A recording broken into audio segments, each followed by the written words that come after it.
Hello, Voices of the Bench community. John Sherwood from Ivoclar here, inviting you to join us this February at LMT Lab Day in Chicago.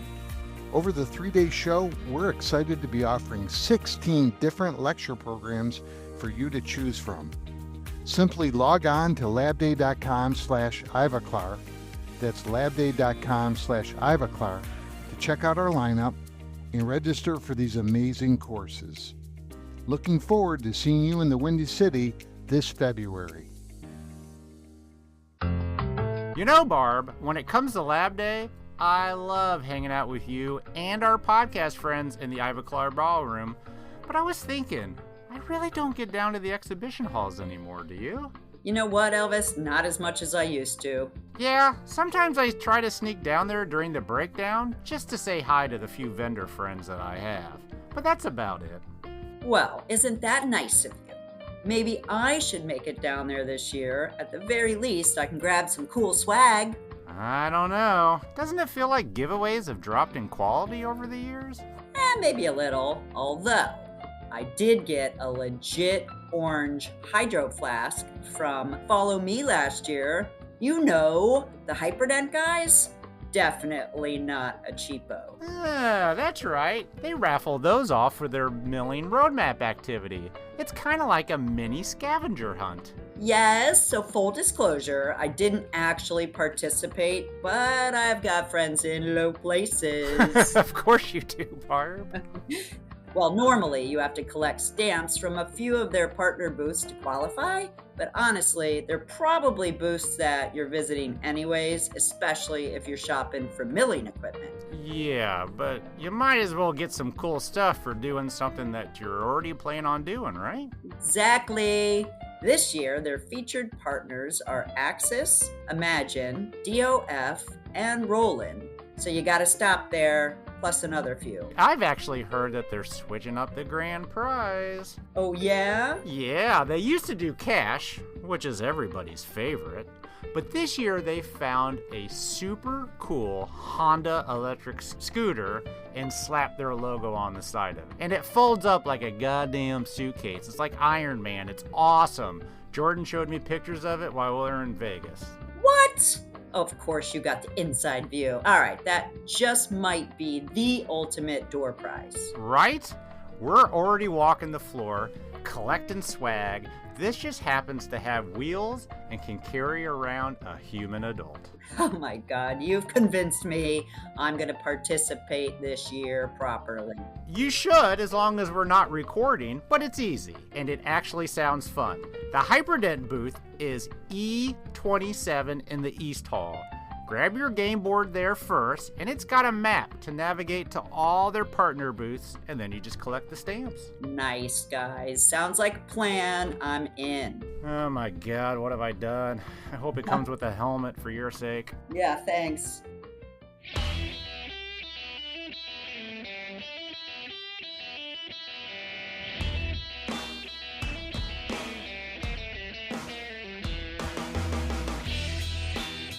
Welcome to Voices from the Bench, a dental laboratory podcast. Send us an email at info@voicesfromthebench.com and follow us on Facebook and Instagram.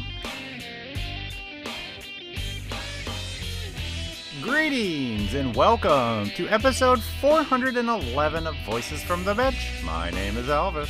My name's Barbara. I'm going to sing. What's for happening, ya. Barbara? Oh my God, worst day of my life, but I'm going to be up. Oh, yeah, we had a recording scheduled, Yep. and I get this frantic text from you. Yeah. Lab life. I mean, it is what it is. Yeah. We get it. This is Barbara to the second power. So this is the new me. I don't get spazzy. I don't get crazy. No. I just deal with things as they come. So thank you for rescheduling. So even our guest was like, lab life, I get it. Oh, yeah. No worries. Oh, yeah. So Uh-huh. it is what it is. You can tell that we are a couple of hosts that actually work in labs. That's right. How are you? I'm doing great. I don't want to talk about weather. I'm doing I good. was going to say, let's not talk about the weather. And it didn't effing snow, man.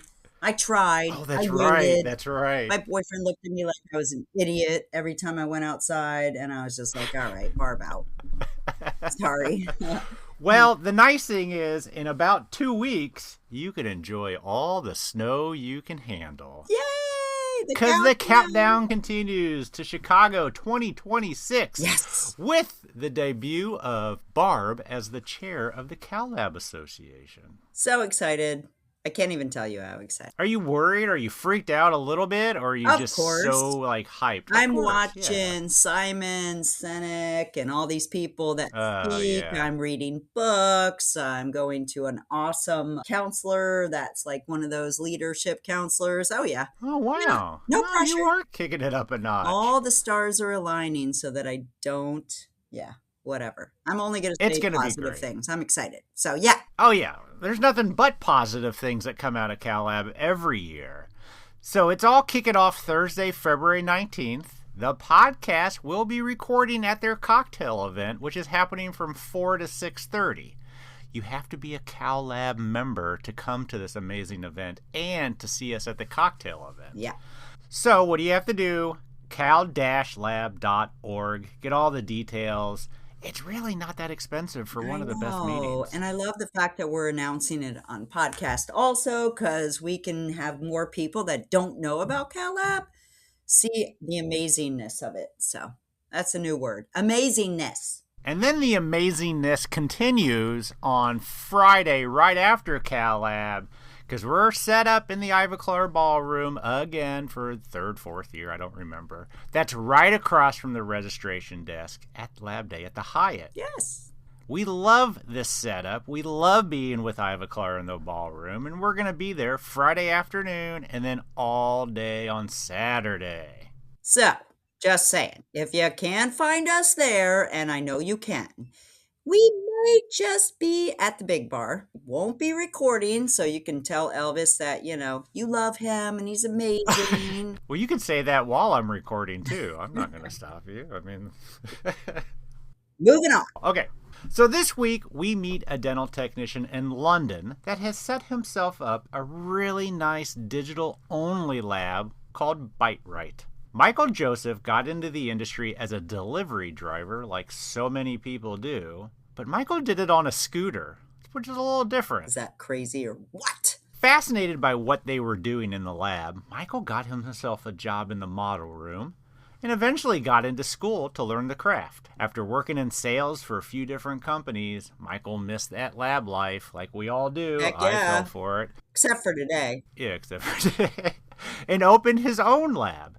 Then COVID hit, and he almost lost it all. But thinking smarter and not harder, Michael pivoted to open a new lab that has no wax in it. Fully digital. Now Michael's running an amazing lab, doing everything including full arch photogrammetry all over Europe. So don't miss this amazing story of growth from referrals only as we chat with Michael Joseph. Hey, Voices from the Bench listeners, Barbara here. Are you ready to take your digital dentistry skills to the next level? Then you do not want to miss exocad Insights 2026. It's happening April 30th through May 1st on the stunning island of Mallorca, Spain. We're talking 2 full days of powerhouse keynotes, hands-on workshops, live software demos, and top-tier industry showcases, all in one incredible location. And yes, Elvis and I will be there too, bringing you exclusive on-site interviews that you won't hear anywhere else. Now here's something extra special this year, the Women in Dentistry Lunch. It's a celebration of the women who lift this profession higher every single day. You'll hear from an inspiring panel about career growth, bias, well-being, and the real stories behind their journeys. It's one of those rare events that reminds you why your work matters and how powerful we are when we support one another. And of course, I look forward to the legendary Exo Glam Night. You can network, listen to music, and have unforgettable fun under the stars. Tickets are going fast, so head to exocad.com/insights-2026 and grab yours today. And just for our listeners, Voices from the Bench listeners, use the code VFTB Palma 15 for 15% off. We will see you in Mallorca. If you want to grow your business, you need to truly understand what's going on inside it. And of course, what's going on with your customers. And that's where iCortica comes in. It's the tool that makes seeing and acting on those insights easy. My name is Robert Rizzo. I'm the head of marketing, sales, and education at Canadian Dental Labs. And we've been using iCortica for over 2 years now. It's become a cornerstone of how we operate. iCortica enables my team and our organization process all the vital information about our business performance and our customers' journey at a glance. It helps quickly identify where we should focus our efforts and figure out what the next best steps should be. With built-in tools, it helps take the guesswork out of decision-making and lets us realize opportunities early, and very importantly, helps us solve problems before they become too big to fix. And when we have questions, Rob and his team, and I have to give out a shout out to Prudence, are incredibly responsive. They're always there to help us get the most out of the tool, and they feel like a real partner invested in our success. So if you're serious about growing your business and understanding customers better, iCortica is the tool that can get you there. To learn more or to schedule time with us to discuss your needs, visit icortica.com/voices. That's iCortica, icortica.com/voices. iCortica, helping dental labs grow.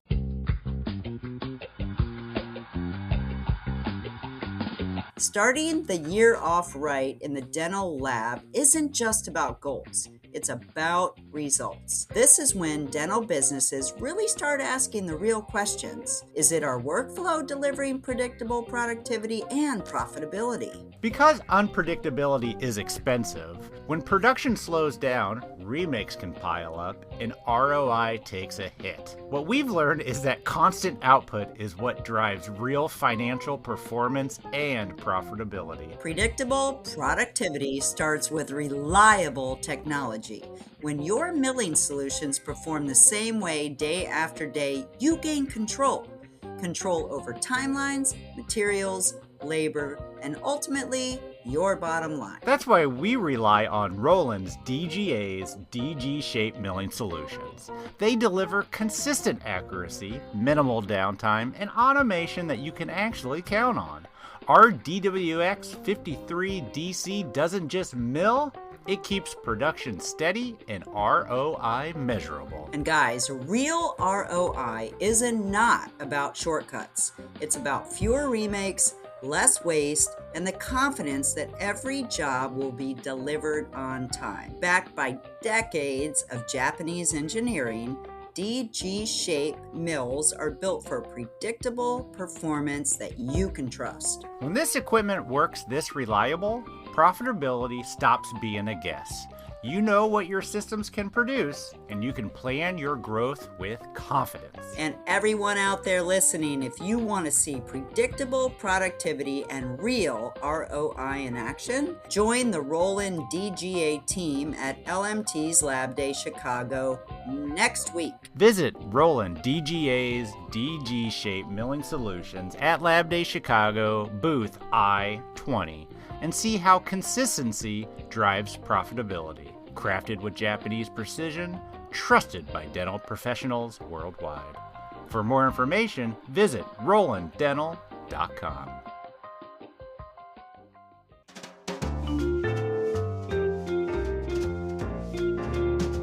Voices from the bench. The interview. Barb and I, of course, are super excited today to talk to a lab owner out of London, Michael Joseph. How are you, sir? Very well, thanks. Thank you, Elvis and Barbara, for having me on the show. Absolutely. We love guests with accents, or I do, I should say. Yeah, I've got a North London twang. So if you're from London, you know I was from North London. Is it really that distinctive between a north and south of one city? Yeah, north, south, east, and west. Really? Yeah, I don't think we have that in America. They all sound the same to me. Right, just state to state, right? Yeah, that's crazy. Barely. So, Michael, we always like to find out how you got into this crazy industry. Going way back. Go way back. So I'm 49, and when I was about 18 or 19, I was traveling overseas, and my neighbor who just got himself a scooter said to me, you've got a motorcycle license. There's this courier company looking for people. So I went to work for them, and they dealt exclusively with dental labs. So picking up impressions and on motorcycles? Yeah, on scooters. Oh, that's great. Like scooters, 125cc scooters. So I was always picking up stuff from dentists, and then, or when I pick up from a lab, and particularly some of them, I'd see this, like, when they'd see me at the door, this panic, and they're like ferociously polishing things, and oh yeah, and I always wondered, what the hell are these guys doing, right?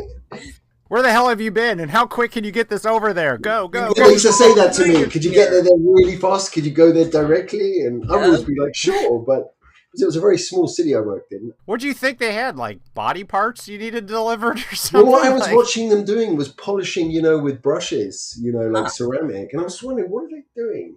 And then I heard them talking about investing and things like that. And I was like, what? Are they investing money? What are they doing here? Oh, yeah, that makes sense. I love it. Yeah, and I used to see denture teeth made up as wax up. So I was thinking, and I used to, I had a little prod, and I thought, that's wax.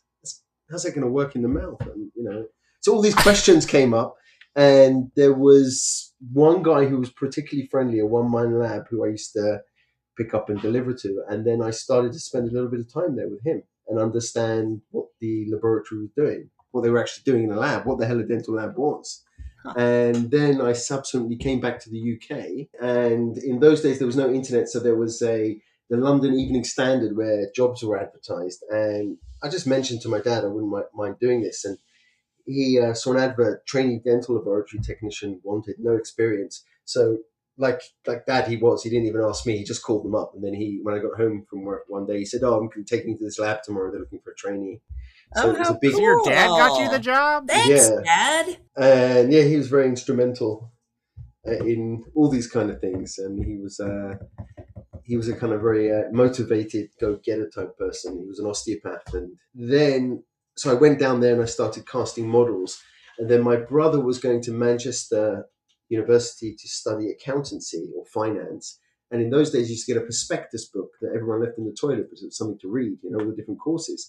So I was reading through it. And then one day I was in the bathroom, I was reading through it, and I saw dental technology degree, BSc honors. So I showed it to my dad, and he did his thing. He called them up, and they said, well, they have all these requirements for A-levels. And I didn't do any A-levels. I was not so academic at school. I had dyslexia. So in those days, they didn't really understand what it was.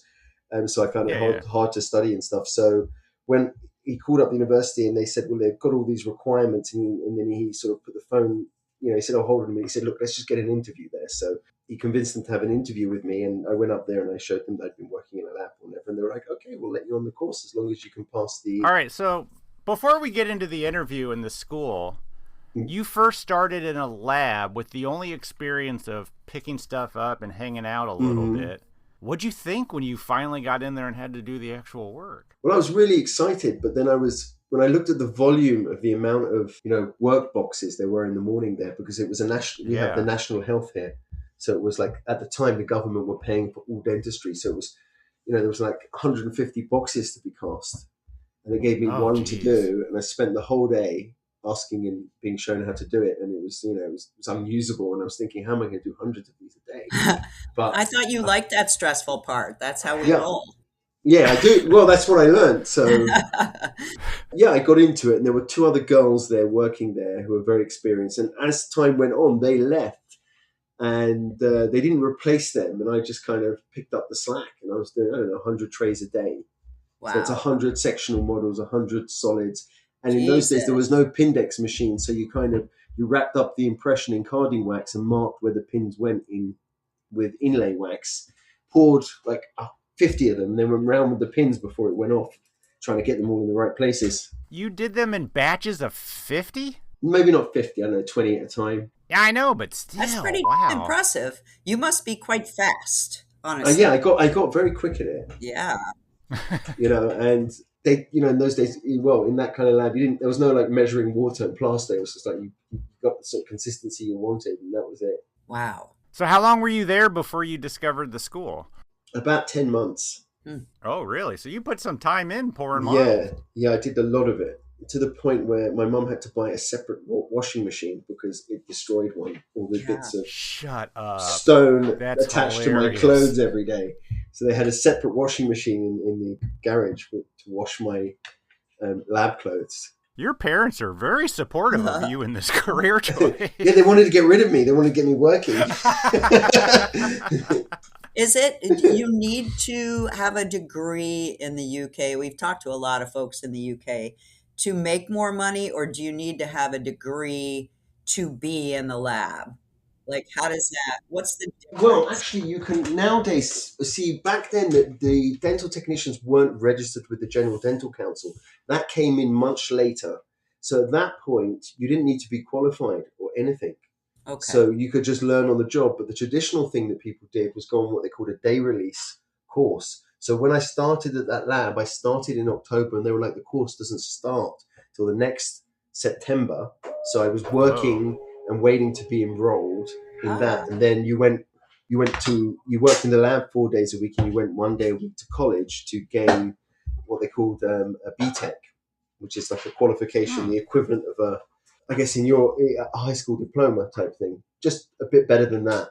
And that was the qualification you needed, which was a BTEC. But you didn't really need to be qualified. A lot of people weren't qualified. They just learn on the job training, as an apprentice. So back then it was an elective to go to school and learn that That's part right, of it. yeah. So did they teach you like vocabulary? Was it hands-on at the time, or was it a little bit of both? Well, I never actually went on that. Then I went to Manchester University, and that was a full-time course where it was also, to give it the degree qualification, it was very material science based. Yeah. So you learned all about polymers, stone, metals, zirconia, and all that kind of stuff. And then we did like probably 3 days a week in the lab. Over a year, we probably made 1 crown, 1 denture. It was very slow. Kind of like a dentist in the US. Yeah, nothing was of anywhere near clinical standards, as you can imagine. Yeah. How was your first crown? It just looked like a piece of chewing gum.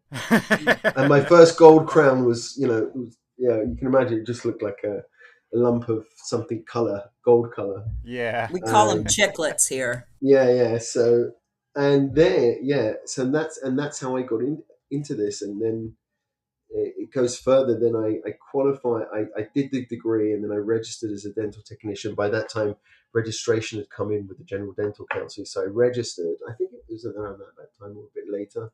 And then I went to work for a lab also in Manchester for about a year. And then the wages were so low, I just couldn't cope with it anymore. It was so...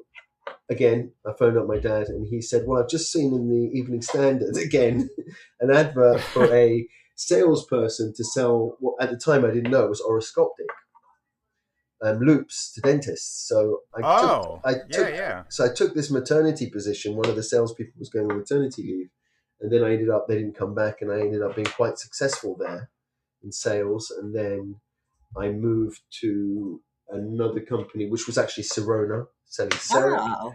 And awesome. then I moved to Skill Bond, which is actually an argon company in the UK. They were the argon gold dealer, and they're now the argon milling centre. And I worked there for a year in sales, which ignited my passion back for dental labs, and I decided to open a lab. So you switched to sales. For about 4 or 5 years. Wow. And then it was the argon area that made you want to go back and be awesome lab. Wow. Yeah, the time when I worked in 2005-06 for Skillbond on the road, Emacs had just been launched. So I was doing a lot of sales. I'd sell a furnace and a whole Emacs kit to labs. So I got to know the lab community again. Yeah. You wanted to get your hands back in it. Yeah. So that kind of got ignited again. So I decided to open a lab on my own. And so what's that look like when you? Well, that was a room in so I bought some equipment, and then I had from yourself. My dad helped me. We bought some equipment, and I also had an outsourcing element. I thought to get going, I used a Chinese laboratory to help me produce work at first, and then I realized that I need to do everything myself. So I was making all this crown and bridge work in this serviced office, which was a new, so it has all these offices for like accountants, lawyers who just take a room. And at the time when I took the office, there was no one really in there except me. But over time, it filled up with, accountants and lawyers and all different businesses. Sure. And then I used to get these calls from the front desk. And sometimes like, there's a lot of noise coming from your room. People are complaining. And I used to start trimming models at night, and what you call a garbage can, where all the wastewater would go, and I'd empty it in the toilets in the offices there. Oh, jeez. And it was a whole thing. And then one Monday they called me. They said, "We've been into your room, and you're clearly using it for manufacturing, and you're going to have to leave because the noise." Oh, yeah. Oh, you got caught. Yeah. Yeah, I got caught. So then I took a lease on the building I'm in now, which is about 2009. No, 2007, and I've been here ever since. I want to know more about Skillbond, because I don't think we have that in the States. I mean, they sold Argan and they sold Ivoclar? Well, so Skillbond was a guy set up Skillbond, and then back in the early days when Argan, when it was actually the MD, I think it was Anton's parents, used to fly in and drive around with the gold in like a suitcase and sell it out in a suitcase. And then there was this guy called Nick Sargent who opened Skillbond, who had Skillbond, and he became the Argan dealer, but he also sold Ivoclar products. And at that time, all Argan sold was gold. They weren't a milling center. Oh, yeah. Okay, yep. And then eventually, I think Argan bought Skillbond, and they took it over and ran it as the dealer. And Skillbond sold everything, equipment, they had a service department. And then as things developed, I'm not sure how long ago it was, that they realized that the gold was coming to an end, and Argan very successfully developed all of their global businesses into milling. Yeah, that was quite brilliant. Yeah. Yeah, it was a brilliant transformation. Yep. To actually successfully execute that globally is impressive. Yeah. You were there before Argan bought them, right? I think Argan had just purchased them, but they were still just selling gold, and the lab world was analog. It was 2005 and 6. Yeah. We were nowhere near digital. So you were in just still selling all that analog stuff. Yeah, wax, casting machines, burnout furnaces, all that type of equipment, hand pieces. There was nothing digital. I think at that time 3M launched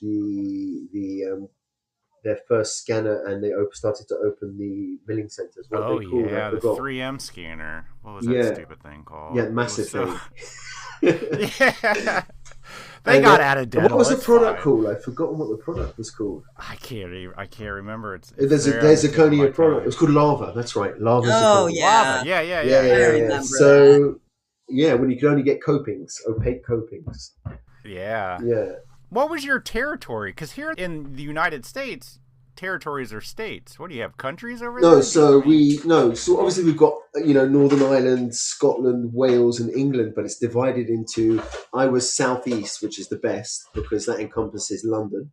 So that's the whole. And then there's southwest, then there's the Midlands, northeast, northwest, and then Scotland. That's how the territories are divided up in sales now. So you must have been able to build your laboratory. Were you part sales when you opened up your lab? Did you use that skill to go out and sell to dentists? That was the great thing, because over those years I built up a network. I mean, I didn't have like a Rolodex, but in my head I knew all of these dentists and practices, and over the years dealing with them in all the different in the 2 different clinical companies I worked in, and then working at Skillbond, Argan, I built up a huge knowledge of all the materials and the equipment. So I knew exactly what I wanted and what I needed. And, when I worked at Skillbond, they'd send you to Renfort to learn all about the products, or they'd send us all over the place to all the companies who had extensive training on all the materials. And that's awesome. That helped me know what I needed. And then as soon as I opened up, I called up all these dentists and I said, "You remember me from Oroscoptic?" I've now opened a lab, and I gained my first 15 or 20 customers.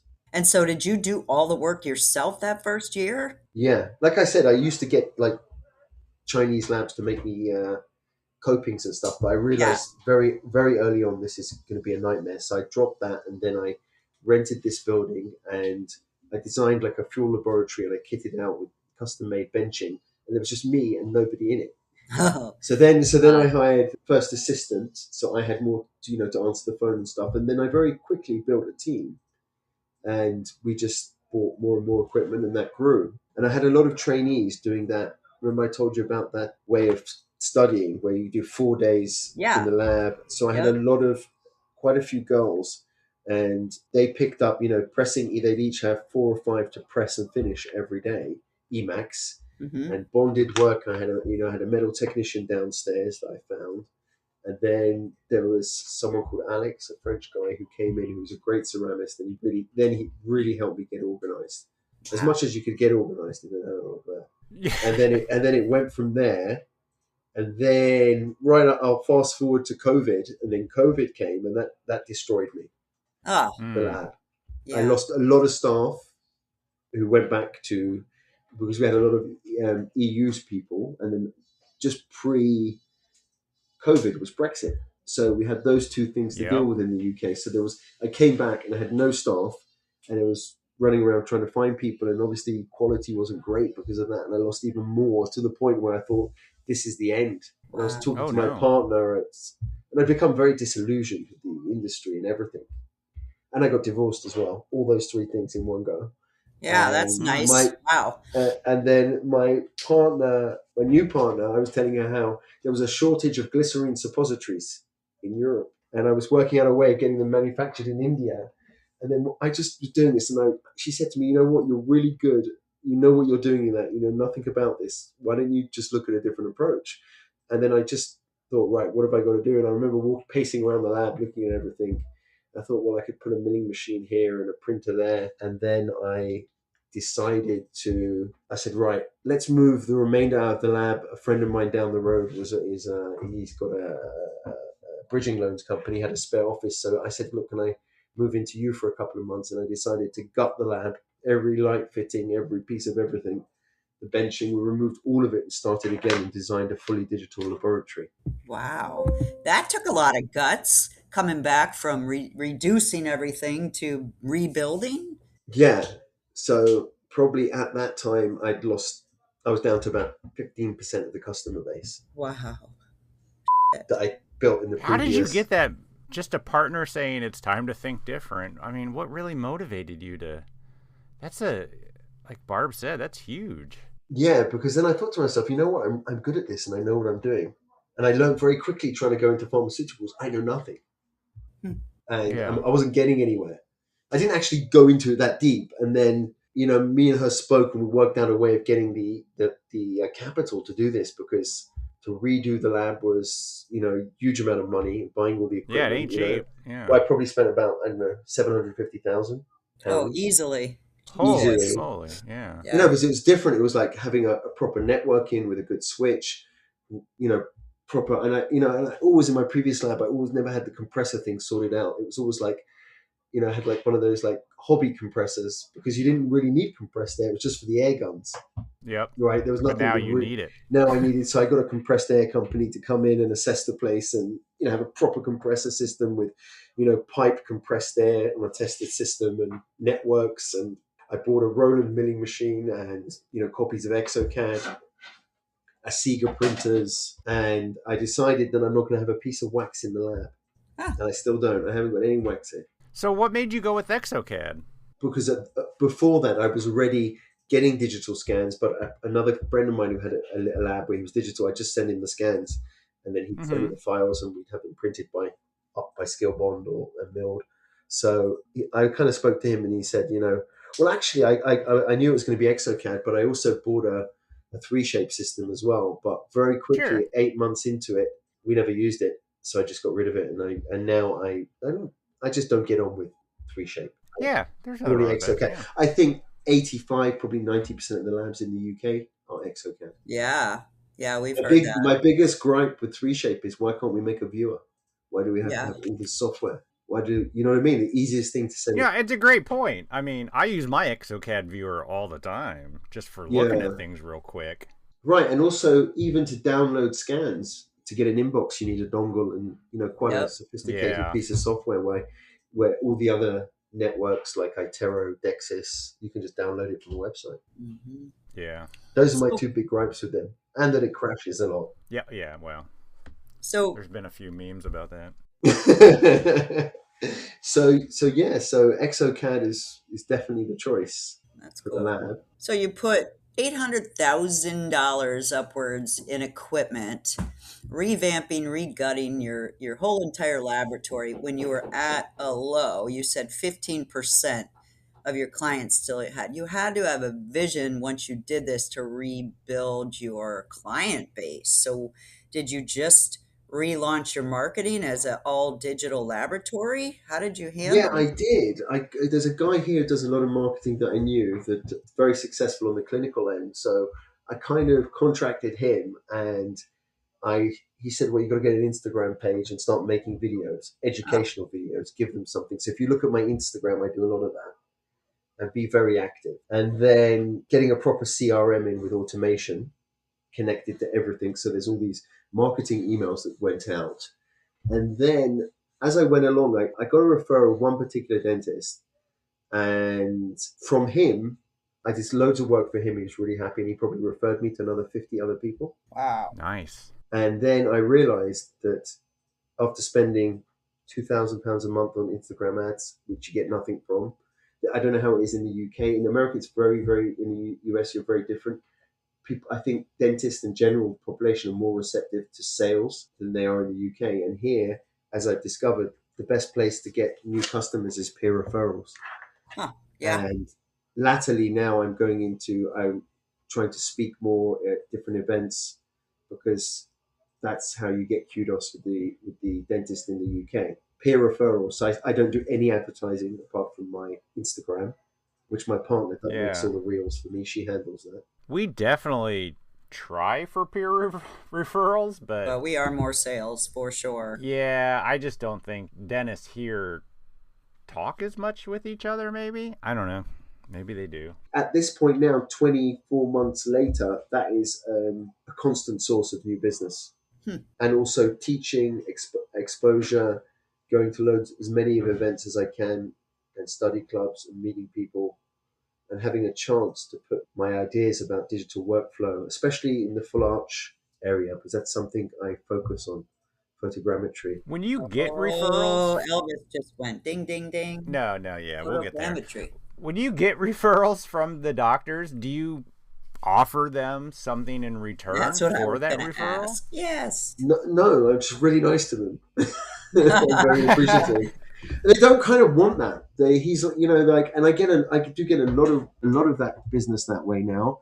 And I don't know, maybe it's a British mentality. They're just kind of passing on to their friends and their colleagues the name of a good lab because they all play golf together. They're all in the same society. Sure. They socialize together. I'm assuming it's the same in the States. So they all chat and they say, I got a problem in my lab, and someone says, well, I got a great lab. You should give this guy a call. It's the best compliment. Love it. Yeah, and I since I reopened, I focused on some key areas, which is what every lab should focus on, I think, which is reliability and consistency. Yeah. And how do you do that? Like you just have a QC area, same technicians working on the same doctor's cases. Like what? Well, as it's developed, we now use a software called Great Lab. I don't know if you've heard of it, Yes. which is we an just had them LMS. on. Yeah. Yeah, Seth. Yeah. You just had Seth, yeah? Yeah. Great guy. I'm very Yeah, we close had to him on Seth. the We speak podcast. every day.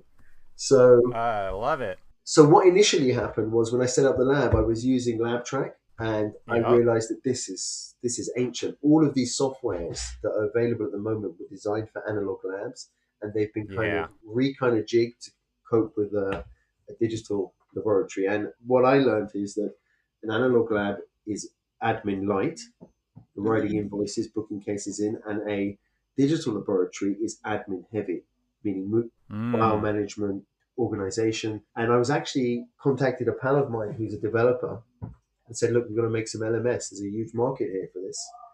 And he turned around to me and he looked at everything. He said, are you ready to burn through $1 million and get nowhere? Wow. He was honest with me. He said, this is a big undertaking because I went into AI and I told ChatGPT every single thing it needs to have, and it produced this whole document for him. Oh God, And he was yes. he was like, this is a very complex problem. And then I was constantly searching at night for different LMS, and then I came across Great Lab, and I had a meeting with Seth and I went with it, and it's got some features in it, and the way it operates. We've built a whole ecosystem around it in the lab. So every technician has a computer screen in Great Lab, and there's not really any information on the lab ticket apart from a few details. And then they scan the barcode, and then the whole case comes up with all the photographs, every single file, scans, milling files, printing files, metal milling, photogrammetry. That's awesome. It's all in one place. Wow. So, and all the notes are there as well. And what it's got, which is the best feature, I think, is something called ScanHub. So they have an API with Itero, 3Shape, Medit, and PrimeScan. So when we get scans, we don't check the networks. It comes directly into the LMS, and we can convert that into an order in about 5 seconds. That's amazing. And it drags all the STLs, the photographs, the dates, the notes into an order. And then Great Labs also got some other features. I have Hagear's printers. So do I. Yeah. They're brilliant, absolutely brilliant. I think it's probably the best printer on the market for a production laboratory, especially the A3D. So we've got a button in the LMS, which is a Hagear's button. We can select the print files and just send it directly there. It also has a built-in integration with our accounting package, also with Byte Finder. So it's got loads of integrations. So keeping everything moving through the lab, saving time, because it's so hard to find people who understand our business, and the only thing we can do is simplify it by having automation. So what I'm doing at the moment is I'm harnessing every bit of software I have available, whether it's dentally related or not, to create an ecosystem that everything runs through the lab smoothly, and we have a protocol for everything. And for me, that's the key to producing good quality work every time that a dentist gets what they ordered every single time, and they don't need to adjust anything. No contacts, no bites. That's my big thing. How was the transition from LabTrack? I mean, did you have to rebuild everything, or did it integrate over? Or I'd redone the lab, so nothing was really integrated yet. And I was trying to make Asiga printers consistently print out removable dies, which I discovered that's impossible. And I called up this, there's a guy here called Wei, he's got a company called Entopia that are experts on printing, and they were getting into dental. And I also had some of those, what is that printer called that everyone uses? It's not designed for dentistry. Something you can buy now. Frozen or something? Yeah, Frozen, yeah. So someone said to me, get a Frozen. And so I had this pile up of boxes waiting for printed models. And I just, it was like all these failed prints. And it's probably down to us, because printer errors, I find, are 99 times out of 100 a user error, not the printer. It's very sensitive. It's like a very messy business that has to be done in absolute cleanliness. Interesting, yeah. So this guy walks in, and I said to him, look, I can't get these Frozens to work. And he said to me, no, you need a Hagear's. And he showed me these 2 printers, and I was under so much stress. I just said, okay, let's order them. And he was like, that's it, you're going to do it? I said, okay. And it was the best decisions I've made over the years have been split-second gut decisions. And we have the A3D here printing, I don't know, hundreds of models a day, works probably 22 hours a day. And the misprints are almost never. And if it is a misprint, it's our file. Does it blow your mind thinking back to the days where you poured up 100 models a day, and now you're just printing? You're like, this is just crazy to me. Yeah. I mean, we got some legacy clients, some older dentists that I'm not going to let them down. They stuck with me through the bad times, so we still cast their models. Yeah. Oh, really? We still do about 5% analog. It's about 5%. Yeah. And they're nearer retirement, and they're not going to get into scanning. Yeah. I mean, like a year or 2 away.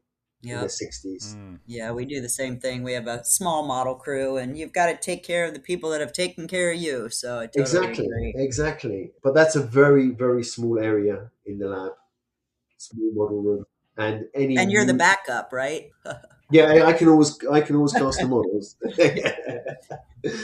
Are you at the bench at all? Just question. No, I haven't been at the bench for 10 years. Okay. Got it. Yeah, and I think right now how I've got the lab set up, this whole ecosystem of how the cases flow through. Yep. I need to always be available to speak to the customers. Yeah. So how it works is, if you work with us, we set up a WhatsApp group without my lieutenants, Marta and Amelia, who Marta's the admin. She's the operations manager, and Amelia is technical operations. Mhm. So once a case is booked in, and it will go off to one of our designers, because we have all our designers are external. Oh, wow. Awesome. Yeah.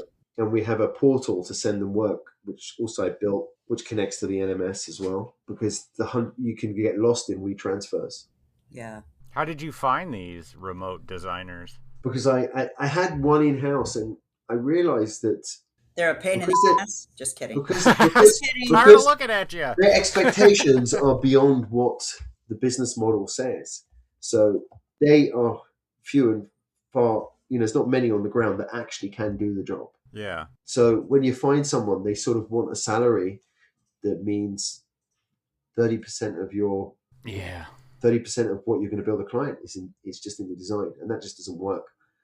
And they demanding these high salaries, and I'm just trying to. I worked out one guy who wanted such a hard salary. I said to him, you need to design 90 cases, including models a day, for me to be able to pay you that. Can you do it? 90 models a day. Wow. 90 units plus the models.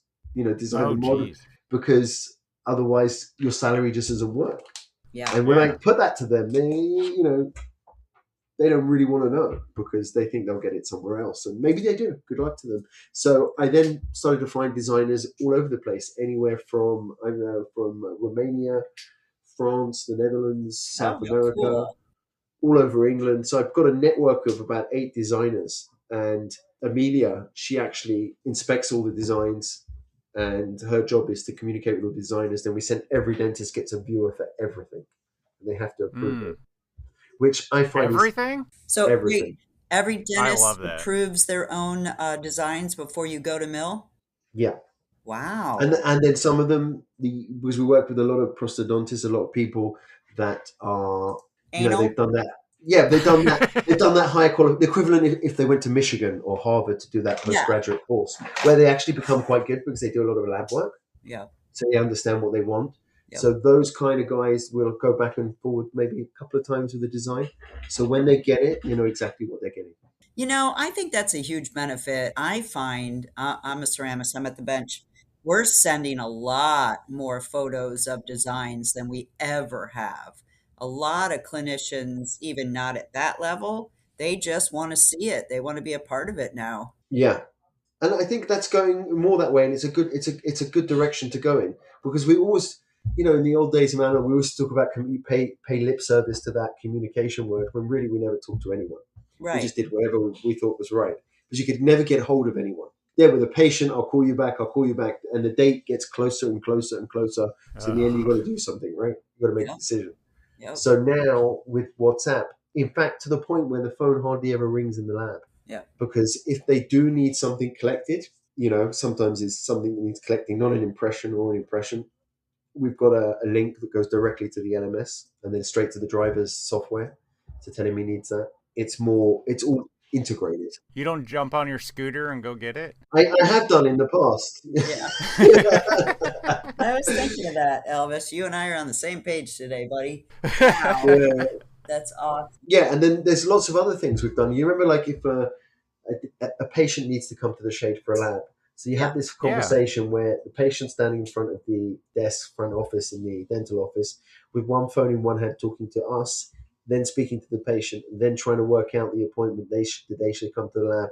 So we just simplified that. We made a calendar with a QR code, which we print on business cards. They can give it to the patient. They scan the QR code, and they self-book their appointment, and we only do shades on a Friday. Oh my God, I love that. Otherwise, it disrupts it. I love that in our industry, we get so technical and digital with all the manufacturing, but it seems like all this other stuff you're doing just makes so much sense. Simplifying the files, the patient scheduling, the pickups. Yeah. Who's calling on the phone anymore, for crying out loud? Yeah, I mean, we're going to do more of it. I've actually taken the premises across the road, which is I'm like on a small service road, like a back alley kind of place with like car centers and repair places. So a building became available, which it never does. So I took a 10-year lease on it, thinking at some point I'm going to need to expand, and now I need it, because if I'd let it go and not taken it, as I'm expanding now, I would have had to move the whole operation. Oh, wow. I see. Yeah. So, and we're getting to that point now. I'm going to split the lab. So this building we're in now will be just milling and printing. And actually, my office is going to become a printing room. And ceramics, admin, and bit of design we've got here going to move across the road into a new, more spacious premises. And then the guys downstairs, instead of having to sit amongst 7 milling machines, we'll be able to move upstairs where it's a bit more, where it's a bit quieter. So who's going to cross the street every day when it's winter and cold? It's only 10 meters. Oh. Okay. So how we're going to work it is that so the case comes in for design, it comes in obviously at the admin end. So when it goes across the road, the design has been done, the components have been ordered, and then it goes for milling and printing, and the components will be delivered to the current building. So when it comes back across the road, it just needs ceramic. Oh, that's pretty genius. Hopefully, we'll see if it works. We've just ordered 3 Diamac machines and another Roland, which I'm waiting to get delivered. Oh, wow. How do you know as a business owner when it's time to get more machines? Like what level? Well, it's actually, I got it from Jim Glidewell, reading his, Constant Change and listening to his podcast. And his bigger thing is you've got to have redundancy in the business as you grow. You've got to be able to cope with your new customers, because we all know you get one shot, right? Yeah. One chance. Yep. So if we screw that first case up, or it's not 100%, are they going to send more work? So I've always got redundancy, so we can always grow and expand. So when I ordered these machines, I realized, we need to be able to mill more. Our one poor Roland is working 20. I mean, in 18 months, we've had to change the spindle. That's how much we've done. Wow. We've gone through 2,000 hours milling in a year and a half. Jeez. So I've got another Roland with a changer coming. I've got getting a Diamac AS1 with powerful spindle to do titanium bars and abutments, and another Roland, another Diamac, the smaller DS wet and dry for lithium disilicate, and another just dry one just to do the high-end, high-def jobs, the full arches. But the Diamac's got that 90-degree milling possibility, as well as the milling head swivel, so there isn't anywhere that it can't get into. Wow, that's pretty fantastic. So we're waiting for the Italians to give us a delivery date, which we're waiting for. They're on Italian time. That's today. Well, no, that's just the culture, and I was lucky I didn't order it in July, because then you won't be seeing anything till Christmas. But no, it's a brilliant machine. It's the right machine for us, because since we're doing a lot of full arch work, it's also from Jim Glidewell, vertical integration. Everything you do it yourself. So you're not reliant on anyone else. Well, I do love the fact that you've read his book, because he's pretty awesome. Yeah, it's quite a tremendous story how they've done that. No doubt. 0 debt, nothing. They don't owe any banks anything. That's all cash pile. Yeah. Must be nice. Yeah. So talk about your full arch. I think we were discussing on LinkedIn photogrammetry. So when did you get into all that? Same time you went digital? Not long after that. So I started. So from a referral, I picked up a dentist in the South Coast here. He was a very young guy, and he's we've actually named some of our products after him, George Bourne. And he said, he was doing a lot of photogrammetry, and he said to me, "Why didn't you get into this?" And I couldn't. And he spent like hours in the evening speaking to me on the phone, getting me to understand the workflow. Because when you first learn about photogrammetry, like the questions are, how do you get the bite? How do you do this? How do you do that? Yeah. So then I bought I use a Tupple scanner. I think you've got those in the States as well. There's iCam, Tupple, PIC. There's a whole bunch of them, but I particularly like the Tupple. It's also a UK-made product. And I started to do a bit of marketing on Instagram, and slowly picking up more and more customers. So we do immediate load.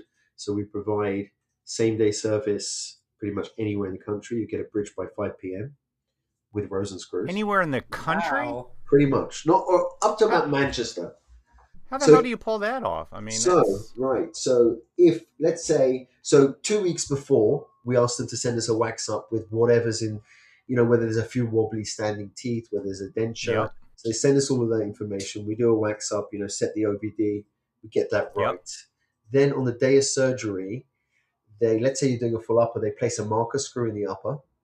Yeah, fiduciary marker, and we use an arch tracer. It's an American screw. You had those guys on a few months ago, make arch tracer. Yeah, the OptiSplint people. Yes. I don't use OptiSplint, but I use the arch tracer. And Des have just also introduced their own marker screws, fiduciary marker screws. So you put a marker screw in the upper, take an intraoral scan capturing the marker screw, Then Do you go there for these cases, the or? first case, whenever the first time they use the system, I will go there to do the training on the photogrammetry scanner. Nice. Then afterwards, now we just DHL them the box with everything in it: the scanner, the marker screws, scan flags for the MUAs, because we like them to use their scan Interesting. flags. So you send them the camera. Yeah, in like a one of these Pella cases. It's like a you could throw it out of a 10-story window and it'll still be okay if it landed. Yeah. Where it lands, and we send them that the day before, and then we pick it up the day after. And I'm just developing a diary because now we've got more scanners, more tuples scanners. It's very difficult. Also, like shade appointment, they have to call me up. Is the scanner available? We have to look in our diary, in our Outlook diary. So Yeah. it's nearly finished, a piece of a login for the dentist to log in. They see a calendar and the availability. They click they want it. It asks them if they're having an immediate. Is it a final? Is it outside of the M25, which is the London Ring Road? If they want it the same day, there's a fee for that's how I do it. I use a direct courier bike, a motorcycle. So if they're very far away, let's say they finish the surgery at 12, it designed in 45 minutes, printed in about half an hour, finished, and then on a motorcycle to wherever it needs to go in the country. Somebody jumps on a motorcycle? Yeah, it's a courier, yeah. We have a dedicated guy who just works for us doing that. He's got a big old bike, and he can, he's not affected by traffic as much. That's smart. You went back to your roots with that. Yeah. So now this login thing, we're launching it in 2 weeks' time. So they have so normally the problem for the front desk is booking us the surgery day for the patient and the sedationist, getting everyone to coordinate. So I thought, look, let's make it easier for them and easier for us. So I had this bit of software web app developed. So the dentist makes an account. They can add all the different surgeries, clinics they work in, and then they can go in and say, okay, I'm going to do it on this date, and they can see the availability of the scanners. They can book it, and it then sends them a series of text messages, and they have to fill out a form telling us what they're doing. When they receive it, they kind of do a login thing saying I've received it and everything's present. Then when they finished with it, they do the same thing and confirm that they've autoclaved various items like the dentistry markers, the special photogrammetry scan flags, and the desk scan flags, and then they press return and it will print out a label. Now, depending on where this scanner needs to go next, it will print out a label going to the next clinic, and the algorithm works out which is the closest scanner. And we have an API with DHL into the software. So you don't even get the scanner back. It just goes to the next job. And we have, it's launching in 2 or 3 weeks. It's nearly done. And if we need to, we can hit a button and recall a scanner if it needs something. And also we tell them on the list, if you've lost something, like something's gone up the aspiration, like a screw or something, or a scan flag, not a topple scan flag. Those are very expensive and you can't replace one. You need a set. Yep. And so therefore they can book it, and then they can see when their up and coming bookings in. And then we have our own dashboard here. We can see where all the scanners are. And as we add more scanners to the system, the algorithm just gives more and more availability. So we're building up how many scanners we have. And that'll just be a thing on our website. Are there offices out there printing their own temporaries the day of? So we do a few different price points. We do the full service where we send you the scanner and we print it for you. Some people have their own printer, but they don't have the scanner. Some people have both, where we just provide a data service where we're just designing the stuff for you and the guys print it out. How popular is that? Because it's pretty popular here in the States. Yeah, like I always think we're like 5 years behind you guys. Really? Yeah, that's why That's why I like to go to Chicago. You sound like you're 5 years ahead of us. I was going to say, it doesn't sound like that to me. I might be because I'm watching you guys. I think that's a lot of the things, but definitely in dentistry. And my friends that are surgeons, they go to Vegas, they go to the osteointegration meeting because they say them just a bit further ahead. Yeah. Well, a bit, 5 years. Like, how many clinics in the States have printers? Quite a few. Everybody. Yeah, quite a few. Clinics, maybe like doctors. Doctors. A fair amount. Yeah. Here, probably, I don't know, 1%, 2%. Yeah, unless they're like someone who's done CEREC already, and then they're already more clued in. They're like, But that's good because that means business for you. Yes, absolutely. So that's another thing we're introducing is we're going to do a processing course So they can elect anyone in their office, a nurse or someone who works there who they want to send down to learn how to post-process after printing and finish. We're going to be running a course especially for that on the weekend, where they'd be able to send a nurse or someone in their dental offices that they want to train to do that. Because the problem with printing in office is, especially if they're using those ceramic infiltrated materials, that post-processing them, because you can't just dump them in a vat of alcohol and switch on the ultrasonic because it interferes with the ceramic particles. People report to me and say, "Oh, this white stuff came to the surface," and I'm like, "Yeah, that's all your ceramic." It pulled it out of it. Yeah. So what I find with Rosen screws is, or desk screws, the flats, the desk superstructure screws, or any screws, especially with those materials, not the printable PMMA type, that you get a lot of residue and they don't actually cure all the way through. So if you've got a little pimple on your conical screw channel or on your screw seat of the flat thing, that's creating a pressure point. And that will be the source of breakage somewhere in a week, 2 weeks, 3 weeks. So I think it's really important that we can, if they're going to get a printer, I'm like, you need to have a really powerful air gun. They shouldn't be using the 3-in-1 thing on the dental chair. You got to have this properly taken care of if you can do it yourself.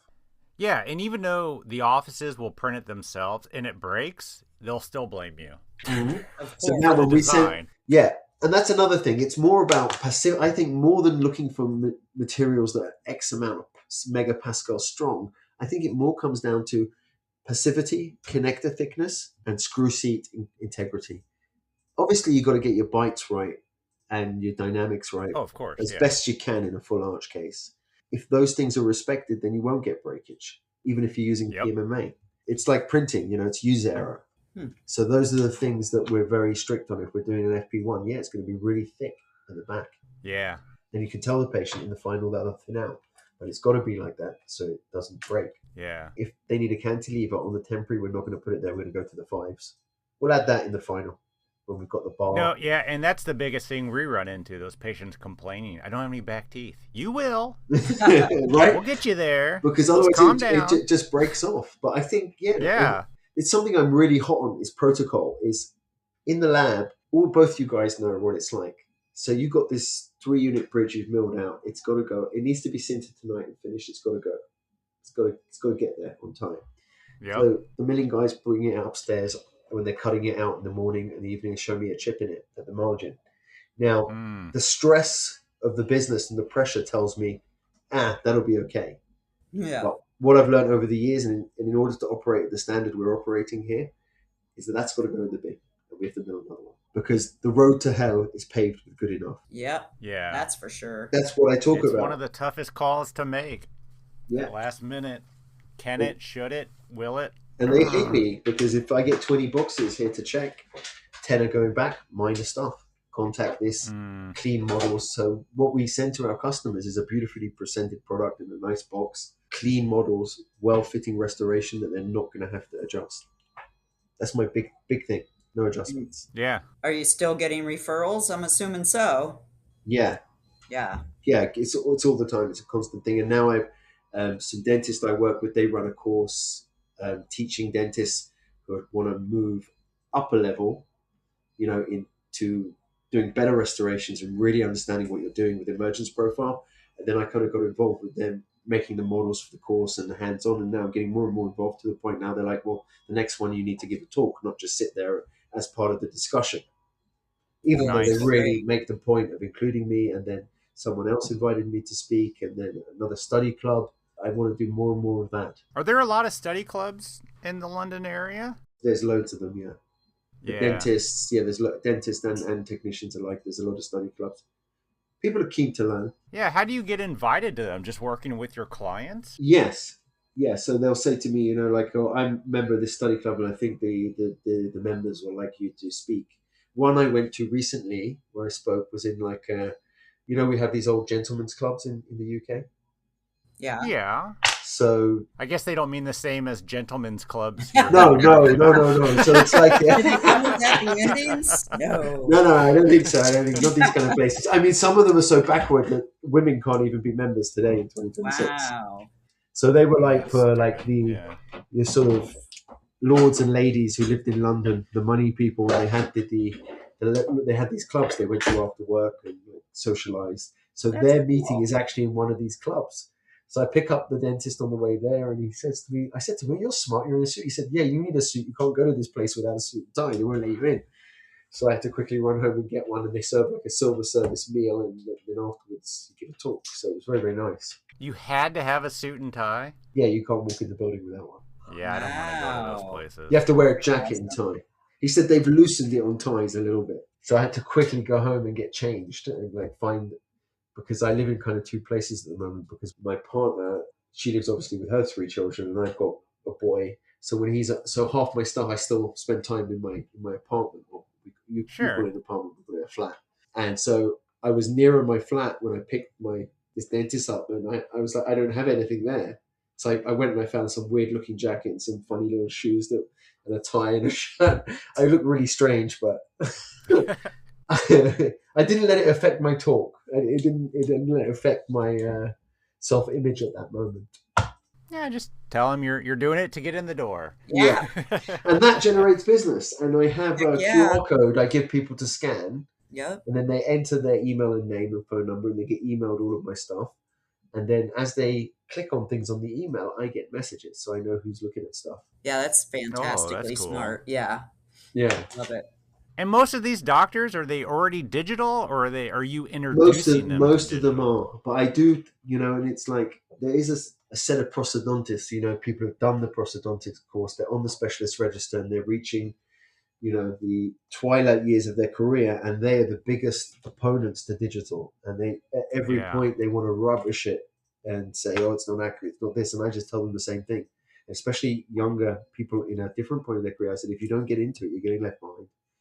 And it's not getting easier. Everyone thinks digital is easier. It's getting more and more complicated. Digital workflows, incredibly complicated. Yeah, swapping out screws, bottoms, mixing different libraries together to get things done. One of my favorite sayings is it fixes 3 problems and causes 6 more. Right. But there's the workflows for digital, like doing a full arch. So we do this immediate load service, right? So when you come to do the final, it's 2 appointments, not 7. Oh, I know. That's so huge, I think. So all they're doing... The work is already done. Yeah, all they're doing in the second appointment, is taking a fresh photogrammetry scan after they've retorqued the MUAs and a new soft tissue scan for the new landscape of the soft tissue as the healing process has happened and it's all healed up. I don't see how you can do an FP1 without doing an immediate load with photogrammetry. If you don't, you're stuck. Oh, I don't think you can. No. If you don't get that soft tissue right, you're going to spend the rest of your career as a dentist trying to please his patient who doesn't have any soft tissue and it's got big black triangles that you can never fix.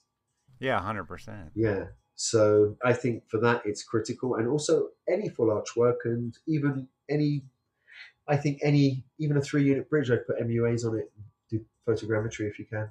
Do you really? Wow. Yeah, everything. Because in effect, what's a photogrammetry scanner? It's a digital verification jig. Oh, totally. So you know what the differences in the technology are from iOS?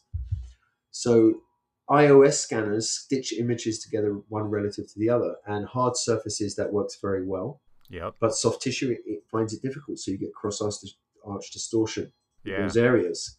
Huh. And that's why you're seeing what I call the intraoral imposters, all these types of scan flags that you use non-photogrammetry that have bends in them, so there's more flat surfaces. So they have L-shaped scan flags. You must have seen them.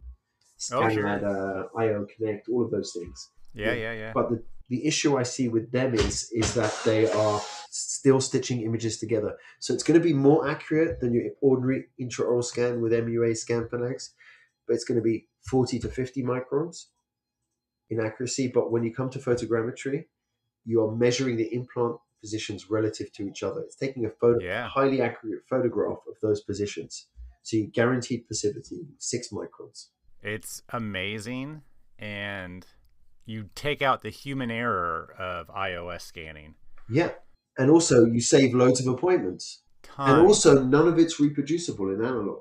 So imagine you've gone, and we've all been there, you've gone through that process of where you've done the initial impression, then the jig, then the master model, then the bite block because the bite block never fits the primary model, so you cannot make it on there because it's not going to register the bite properly. Then you've done your denture teeth setup, and then you've been around with that a few times. Now, every time you change that denture teeth setup, you've lost that information, so you don't know what your journey has been.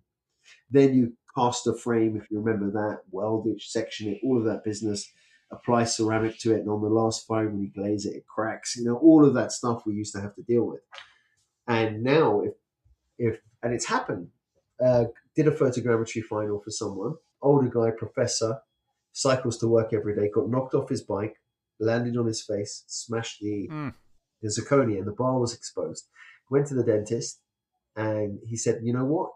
Everything's okay except the ceramic. So he said, what should we do? So I said, look, I'll mill out a new sleeve. We'll decorate it. We'll stain and glaze it. You get him in the morning early. You take the bridge off, bike it. We got our courier to bring it back to the lab, debond the old sleeve, reattach the new sleeve, back to the dentist, done. You can't do that analog. No, but we all had to go through that analog to get to where we are today. Absolutely. Absolutely. And everything's reproducible. Even if you look at remember we used to do those highly detailed white wax ups, and then you want to copy that into a build up. The skill involved in that to mirror that. All right, you can make all your matrices, but now we do a digital wax up. Once that's approved, we just mill exactly the same in full contour. I love it. Michael, what a story, man. Oh, there's more.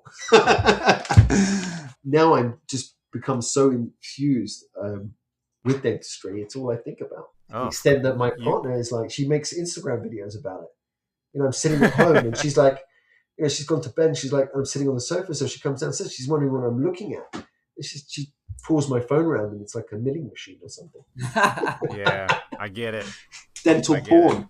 Yeah, dental porn. Said by you. I love it. Yeah. Michael, thank you so much. We appreciate you coming on and just reaching out and saying, hey, let's talk. And I love what you're doing, man. Bite Right seems to be the right thing. Yeah. Yeah, I saw you guys at the IDS, but you guys were busy. I wanted to talk to you then. Well, we were busy. I'm glad we've connected. Me too. That was a great story. I really enjoyed it. We love hearing from across the pond. And congratulations on all your success and the amazing turnaround that you did from after COVID to what you're doing now. Good stuff. Thank you very much. Really, thank you for inviting me on. It's a real pleasure and honor. Absolutely. Yeah. Enjoy. We appreciate it. And hopefully we'll see you at next IDS. Yes. Will you guys be at Chicago? Yes. Yeah, are you? So, I'm coming to Chicago. I'm going to the Cal Lab meeting. I've just joined Cal Lab, so that'll be my first Cal Lab. Oh my you God, are speaking to the chair of Cal Lab right now. Oh, you are? Yes, Barbers? I am. Yep, it's our 100-year anniversary. We're the longest association in the U.S. I can't wait to meet you. That's fantastic. Yeah, I have this image of these discussions where all the new stuff that no one knows about is in the Cal Lab meetings. Awesome. Which it probably is. Yes, it is. Super excited. Yep. So I'm really looking forward to that. So I'll see you then. Awesome. Yes, then we'll see you then, Michael. Have a good one, man. Thank you. Appreciate Thank you so much. Have a great day. Cheers. Thank you. You too. Thank you. Bye-bye. A huge thanks to Michael for reaching out to us and coming on our podcast. We absolutely love hearing from successful labs and technicians from all over the world. This is now the third person on our podcast singing the praises for greatlab.io since we've had them on. So I think they might be onto something. So congratulations, Michael, for all your hard-earned success. We cannot wait to meet you in just a few weeks at the Cal Lab meeting and the Chicago meeting. So safe travels, my friend. And if Barb seems a little raveled when you meet her, it's because she's on stage and having to run the show. That's right. Yay. All right, everybody. That's all we got for you. And, of course, we're going to talk to you next week. Have a good one. Bye.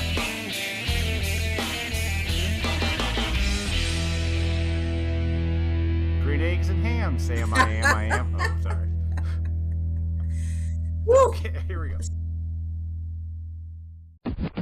The views and opinions expressed on the Voices from the Bench podcast are those of the guest and do not necessarily reflect the official policy or position of the host or Voices from the Bench, LLC.